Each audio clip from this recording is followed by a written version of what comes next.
नमस्कार, मी हर्षदा मस्के, कोपरगाव येथून Riyansh Multitech private limited या कंपनीचे आरोग्य सल्लागार म्हणून मी काम करते। तर आज आपण आलेलो आहे कळवण या ठिकाणी।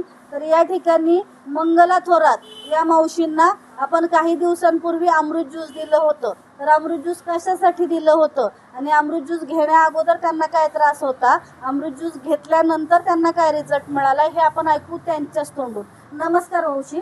नमस्कार, तुमचं नाव सांगा। मंगला रमेश थोरात। तुम्हाला काय त्रास होता? तेच त्रास ना, गर्भपिशवीचा गर्भपिशवीचं काय होतं? गाठ होती ना गर्भपिशवीला गाठ होती। अजून नंतर गर्भपिशवीचं ऑपरेशन केल्यानंतर परत मला गाठा सांगितल्या। म्हणजे एक ऑपरेशन केलं तुम्ही गर्भपिशवीचं? गर्भपिशवीचं केलं, गाठांचं बी केलं। बर, दोन ऑपरेशन झाले तुमचे। तरी पण तुम्हाला परत गाठी झाल्या होत्या? हा, परत 2 गाठी सांगितल्या। बर, मग तुम्हाला अमृत ज्यूस कोणी सुचवलं? जावयांनी, तुमच्या जावयांनी सुचवलं। मग अमृत ज्यूसच्या किती बॉटल झाल्या, किती कोर्स केला तुम्ही? 3 महिन्याचा कोर्स। 3 महिन्याचा कोर्स पूर्ण केला। हा। मग आता किती फरक आहे?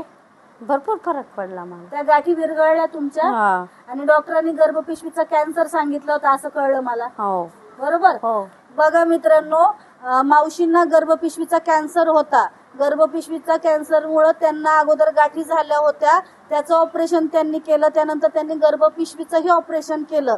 असे 2 ऑपरेशन मावशींचे झाले होते, पण तरीही परत गाठी तयार झाल्या होत्या। मग मावशी कंटाळल्या होत्या, कारण ऑलरेडी 2 ऑपरेशन मुळे त्यांची शारीरिक जी स्थिती आहे ती कमजोर झालेली होती। मग त्यांच्या जावयांनी म्हणजे मुलीच्या मिस्टरांनी त्यांना अमृत ज्यूस सुचवलं। अमृत ज्यूसचा पूर्ण 3 महिन्याचा कोर्स केला। आता त्यांच्या गर्भपिशवीच्या गाठी आहेत त्या जवळजवळ 70 ते 80% विरघळलेल्या आहेत। बरोबर मावशी? आणि आता अजूनही ते आपण जसं सांगतो की कमीत कमी 3 महिने, जास्तीत जास्त 6 महिने, 90 ते 180 दिवसात